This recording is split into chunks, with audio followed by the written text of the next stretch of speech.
guys, thanks so much for tuning into this video. I am Jay Theo and I'm finally back here with another video. Today's topic, which I've been wanting to discuss for a while now, is my religious journey as a black gay man. I think it's so important to discuss the dynamics of religion and sexuality when it comes to being black gay people. I feel like as black gay men, it's an huge, intense impact on our lives when we come out, dealing with our sexuality, when it comes to our religion, and I think even just dealing with our families and all of that is just a huge, huge, huge impact. So I think it's worth the discussion. And also, if anybody who is out there who's battling, their sexuality and how that impacts their religion, all those things, I hope that this can maybe start some discussions, get your brain thinking, and also show you that there is a community of people out there that are also going through a journey when it comes to religion and their sexuality and what that means for them. Now, for me, I am someone that I am no longer a believer. I'm no longer a part of an organized religion, but was raised in the church. I was raised by two black religious parents. So I definitely want to talk through what that looked like for me and where I'm at in my life. And also just, I say, start the discussion, allow there to be some community aspect here if you are somebody who is battling, your sexuality and your religion, but just to start the conversation. I think we as black people allow religion to play such a huge role in our lives that it blocks us from really being able to lean into our true selves of who we are. I want to speak on the aspect of how that was for me. Like I said, I will be speaking on my religious journey as a black gay man, but I definitely want this to be an open dialogue, open discussion in the comments. I want us all to discuss our stories and where we are within our own journeys, and at the end of the day, how religion has impacted our lives as black gay men and gay men in general, because it's not just black gay men that deal with this, but I definitely want to focus on black gay men because I'm a black gay man, and I know just in the black community how much the church can play a role in our day-to-day lives. So like I stated, as someone who is no longer a part of organized religion, I do not believe in organized religion. I also consider myself a non-believer. The official term would be atheist. I also am not someone that even believes in a God-like being. That's just where I'm at today as far as my own spiritual journey, my religious journey. That's where I am. But I also feel that my experience as someone who was raised in the church and who grew up in the church can definitely be impactful to anybody else that's black and gay. And also there's so many aspects of growing up religious that still plays a role in my life today that I think is worth discussing and worth talking about. I also have noticed in the social media space, the influencer space, that there has been a trend somewhat here and there of some influencers who are denouncing their sexuality in the name of religion, in the name of them serving God and serving Jesus and things like that. And that's just been a common theme, I feel like, in the black queer community, that I have to denounce my sexuality to be a part of the church, to be religious. I can't be gay. I have to now push myself back into the closet, basically, and suppress my feelings, suppress my temptation, so to speak, so that I can be a part of the church. And even though I'm someone who left the church, I also don't think that has to be the route. I think there is a way for you to practice your religion and practice your beliefs. And because I feel like religion and spirituality is a very individual thing. Now, for me, that didn't make sense, and I know some people will judge people that believe that you can be queer and still a Christian, or queer and still a Muslim, things like that. I, at the end of the day, do think it's an individual journey. And I think everybody's journey is different. And I think even as a religious person, just being able to acknowledge your sexuality and be able to be confident in your sexuality is a step that is needed if you ever do want to step away from religion, or if you ever are questioning your religion. I still think it's amazing that someone can be firm in the fact that they are queer, even though they still want to practice their religion. So I definitely think there is some grace for that. Now, I think who you decide to date and befriend and all those things, if you feel like I can't befriend or date someone that's religious and and you're not religious or things like that, I think that's everybody's particular preference. But I think there's just so many ways that you can navigate where you stand with your religion, but still own your sexuality. Because at the end of the day, I want more black gay men, and even brown queer men or gay men in general who are battling things with their religion, to just be able to find peace. I want my people, especially black gay men, to be able to find peace within themselves. And I think, unfortunately, religion can hinder that level of peace when there's such a focus of homophobia in the black community, such a focus of femphobia in the black community, such a focus of transphobia in the black community, that I feel like as black queer people, our peace sometimes is never allotted when we are so focused on the religious aspect of our lives. And I just think I want people to start freeing themselves of this mindset that you cannot have peace, due to the religious demands that the black community has on us. So I want to start by sharing my upbringing within the church. So like I said, I grew up religious. I grew up within the church. Both my parents believe in God and they are religious. They're both Christian. I grew up non-denominational. So my dad was raised more non-denominational. My mom was raised Baptist, but we were raised non-denominational.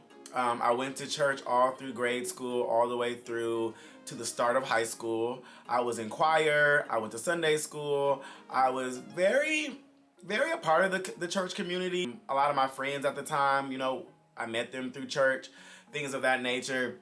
So the church did play a big role in my family's life. My dad was really close with the pastor of our church. I feel like they kind of had like a friendly bond. My mom, our cousins went to the same church. My uncle went to the same church. So there definitely was a lot of community and connection with the church that we went to. We stopped going to church when I was around 14, 15 because there was a lot of, for lack of a better word, bullshit going on when it came to the funding of the church. So it was a period in time that we had a building fund. The pastor would come up and say, we have a building fund, we're building a new church. We were building like a multi-million-dollar church. It was going to be bigger, it was going to have more space. All these things we're really excited about at our church. A lot of people went to this church, but it just did not, the congregation was expanding so much that we needed a bigger church. So for like a year, our pastor was talking about this building fund, and so you would do your regular tithes and offerings, and then you would put money into the building fund. So my dad was a very religious man. He would put hundreds of dollars into the tithes and offerings and to the building fund. Every week we would go to church. And eventually it got to the point where we were supposed to break ground on the new church. And then all of a sudden my pastor is like, oh, it's not happening. Thanks you guys so much for everything, all the money we raised, but it's not happening. And my pastor would be driving Jaguars to church. He would be presenting diamonds and things that he got his wife. And he would always say, like, I got this for my wife. The church didn't get this for my wife. He was just very boisterous with the things that he had. And at the end of the day, we know, we are giving this money to him. So at that point, my dad was very upset that the new church didn't happen. And my dad had given so much money. And he just felt that he did not want to go to this church anymore. And my dad pulled us out of church and we stopped going to church. So that was my first realization that something about the church, something's off. That was my first realization that something was off. So actually the very first thing, prior to that, the very first thing that got me questioning my faith before any of this happened was when my cousin died. I was 10 years old. My cousin was 15. When he died in a fatal car accident, out of the blue. And that was one of my favorite cousins. So when he died, that was my first little bit.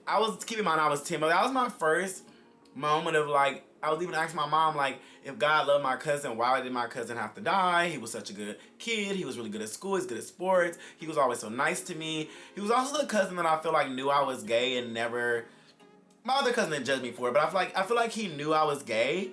But he would always like be there for me and be supportive when I used to try to play with Barbie dolls, and I would be scared to play games like Resident Evil when I was really little and watch movies like Chucky and stuff. He would always be there and be like, oh, Jared, you can come to my room and play, or don't worry about it, Jared, you're good. Like he always made sure that he was like another big brother to me. He always like looked out for me. So when he died, that was my first question I had, and I remember, asking my mom these things, and she felt it was wrong, for me to question. My mom may not even remember, and it wasn't like a lot of depth, but I just remember asking my mom, my dad, like, why would God take Dupe away from us? So, why would he take him away? He was a child, he was a good person, all those things. That was the first aspect. Then the building fund was another aspect of me questioning my faith.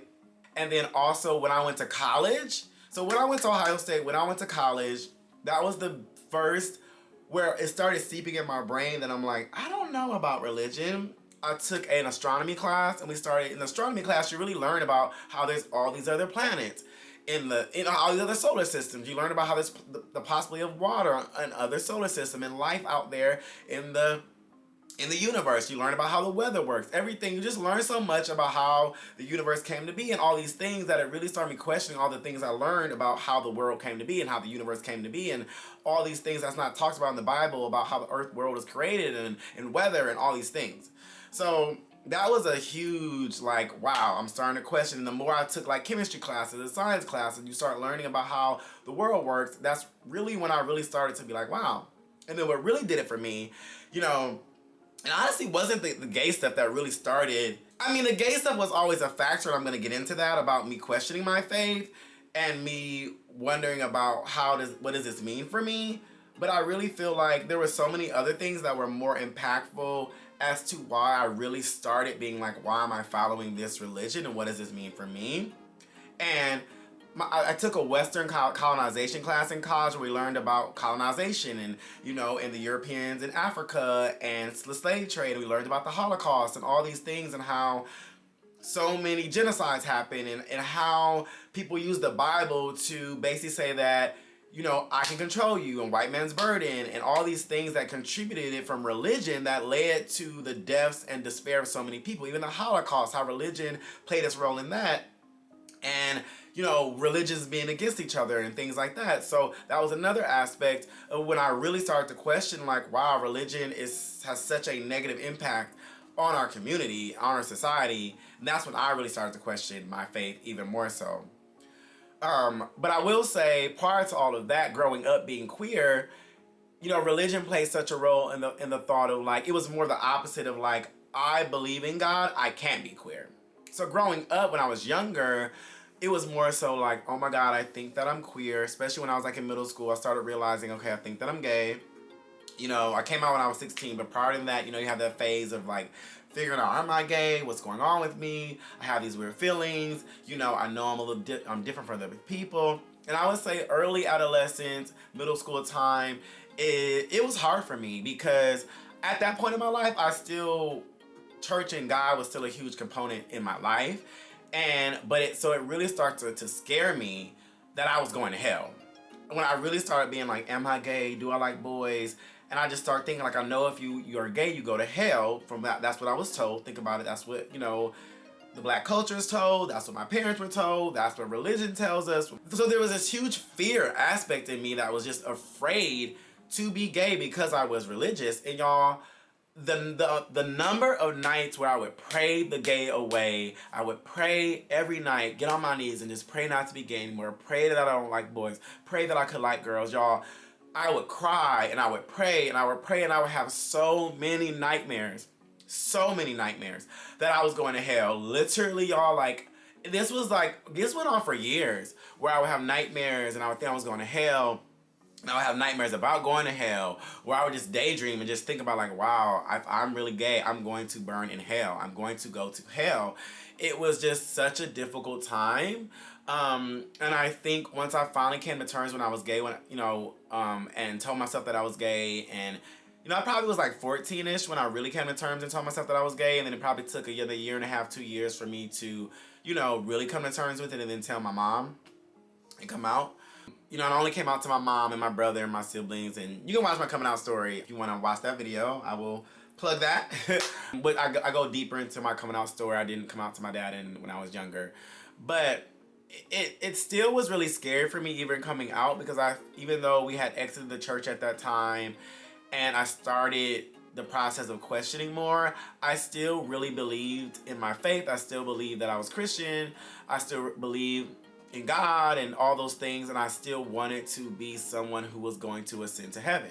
So it was really rough for me, and even coming out, it just to me, saying it out loud and having those words come out of my mouth really made me feel like, wow, I'm really signing the paper that I'm going to go to hell, you know. And even when I came out to my mom was like, you're not going to go to hell, you know. She definitely comforted me, you know, while she was dealing with her own process of me coming out, because that was rocky.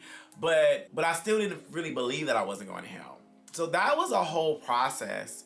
of the trauma that I dealt with, there is a term called religious trauma syndrome. And I'm gonna read the definition of what that is, because this is what I was dealing with. And even as someone who's been a non-believer for years now, I still have this syndrome because it was such a huge aspect of my life growing up that it still impacts me to this day. So religious trauma syndrome occurs when an individual struggles with leaving a religion or a set of beliefs contributing to their indoctrination. Religious trauma often involves breaking away from a controlling environment, lifestyle, or spiritual figure. So this was something I definitely was dealing with. This is something, as I've talked to other gay men or other gay women that have come out and have either left their religion or has found their own path of spirituality that isn't organized religion, they definitely still deal with this to this day. I even know some atheists that still have nightmares. They still have nightmares about hell because how impactful it was that hell was a thing for us growing up in our beliefs. So, religious trauma is a real thing, and that's another reason. Like I said, I really wanted to make this video because even if you are choosing to step away from religion, if you are choosing that, your sexuality, you thriving your sexuality doesn't allow you to be religious anymore, which I definitely support, you still can deal with this religious trauma syndrome that can affect you mentally, and that really can impact you because you're stepping away from this.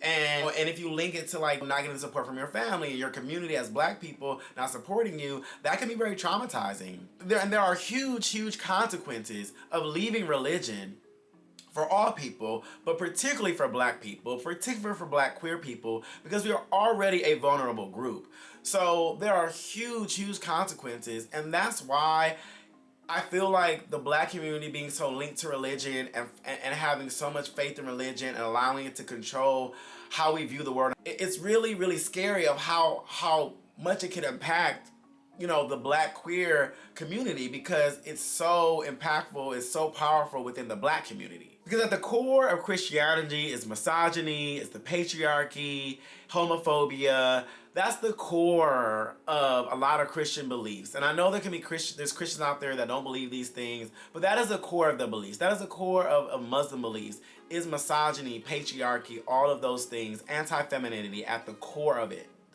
And homosexuality is deemed an abomination to the black community that is involved in the black church especially, and even the black community as a whole. It's a hard pill to swallow for a lot of black people, the idea of homosexuality, the idea of trans people, the idea of all the things homosexual. So that's still a layer that we're still dealing with, even in the black community, and you at the black church level to it. It's, even more scorn. And unfortunately, black people in the black church has normalized homosexuality as one of the greatest sins you commit. Pedophilia is not as great as a sin. Rape, sex before marriage, all these things. Unfortunately, black people have put on this hierarchy of the greatest sins as to be homosexual for a lot of people within the black church and the black community. They make this as one of the greatest disappointments or the greatest sins that anyone can do within the community compared to so many other things that are actually harmful to society and harmful to people. They've deemed that being queer, being gay, being lesbian, being trans to be one the greatest sin that you can commit. And we've seen it time and time again. We know so many black people that will accept their child being drug dealers, rapists, thieves, all these things, being violent domestically, whatever the case is. They will accept those kids and those adults, but they will never not accept their LGBTQ children. They will not accept their LGBTQ family members. We've seen that time and time again. And as I said earlier, this has very intense consequences for black queer people, especially black queer youth. I have some facts for you guys. Did you know that 40% of homeless youth are LGBTQ? When it comes to homeless youth as a whole, only 7 to 10%, and 10% is pushing it up high, only 7 to 10% of the homeless youth population is queer, but they make up 40%, almost half of all homeless youth. And that shows you right there the level of parents that are kicking out their LGBTQ kids. And then, since I live in Los Angeles, I have a fact about Los Angeles, and I'm pretty sure this mirrors the percentages across the country. But I'm just going to give Los Angeles because this is the fact that I can find when it comes to black people, when it comes to black homeless youth. 38% of the homeless youth population, 38%, y'all, that's almost 40%, yet again, almost half of the homeless youth population identifies as black. identifies as black. And when black people only, particularly in LA, black people only amount to 9% of the population, but they are 38% of the homeless youth population. Now, if you kind of like, you know, I am a math whiz, but I'm not about to do all the math on that, but think about how 40% of homeless youth are LGBTQ, and then of homeless youth, 40% are black. So imagine how many homeless youth are black and LGBT. You know what I'm saying? That is probably a huge percentage. So that's why I say the religion and the way that infiltrates the black community and controls how we view homosexuality really has real life consequences. Being homeless as a child, as a black queer child, is so horrific, and it can lead to so many things. 100,000 children a year, and this is estimated, are victims of sexual exploitation. And a huge number of that comes from homeless youth because they are vulnerable. They are trying to survive. You know, and of that too, a huge 25% of homeless people are mentally ill. So think about the black queer people that are dealing with mental health, mental illness, sexual exploitation, you know, all due because a lot of them because their religious parent or their parent that's Christian or whatever doesn't believe that you can be homosexual, threw them out on the street. That is very horrifying and scary that these people are dealing with all these things, and these are children. So these are real life consequences that are impacting our black queer youth. So that's why I think, you know, another reason why I think when it comes to religion and sexuality, it's just so scary because it can have these real life consequences, you know, for your life and for your well-being as a black gay man, as a black gay person in general. I do want to circle back a little bit and speak a little bit more about how religion impacted my life as a black gay man. Like I said earlier, I would want to pray the gay away. I would have nightmares. It would affect me mentally so much. It, you know, when I really was seeking acceptance from my parents and that back and forth, that was a whole process. The first time me and my mom ever had any issues, it was due to my religion. And growing up, I used to think like, when people used to speak about HIV and AIDS, I used to think like, wow, is it really bad to be gay? Is that really a disease that is put on gay people from God because we are gay? You know, I had all these thought processes, so I had to do a lot of unlearning, a lot of healing to get my mind to a place where I could love myself and accept myself for being black and gay, and to shake off this religious demand, this religious chokehold that was on me. That was a lot of healing, a lot of therapy. And still to this day, it's still something that I feel like impacts me. I think for me personally, I feel like I can never date somebody that's religious and gay. For the most part, I don't even really befriend too many people that are religious, just because I feel like that is a huge impact of my life and my lifestyle. There's so much religious trauma that is built up and that is still there from growing up religious and trying to accept myself and to learn so many things to love myself, that I could never just want to be involved in that space anymore. So there's definitely a lot of hang-ups and a lot of long-standing effects from leaving religion, accepting myself, you know, being a black gay man, being a black queer person, and still to this day seeing how the church demonizes and scrutinizes the queer community. I'm actually gonna play a clip, and I spoke about this on my TikTok, but I'm gonna play a clip of a sermon that was going viral on TikTok, viral on social media, and just shows you the level of disdain that the black church has on homosexuality. Brothers, we wearing our pants too tight. Them little bitty suits is worrying me. Them ones that's high waters that's cut all up in here till we can count how many you got down there. Something is wrong. Little jackets that's too little, look like you just put on little Ray Ray's clothes or something and came to church. I'm not hearing y'all talk to me. To the point, even your little dance scare me. The way you shout scare me. Your knees too close to be a man. Oh, I'm not getting nobody to talk to me right. Maybe I gotta look down here on the monitor because let me get just tipping when you shout. Open up your legs and shout like a man.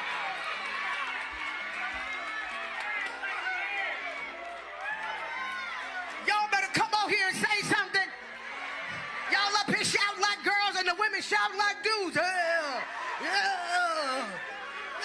that's it. Close your legs up. You a woman. You know, and when you are a gay person hearing a sermon like this, you are dealing with a lot of internal conflict. You are looking for a sense of community within the church, and you're realizing this community does not value you. It does not respect you. It does not want you. You are trying to see community with your family, and if your family is a part of this community, you then think your family does not want you. They are gonna disown you. They don't respect you. And that's what I dealt with growing up. I love my mom. I love my family.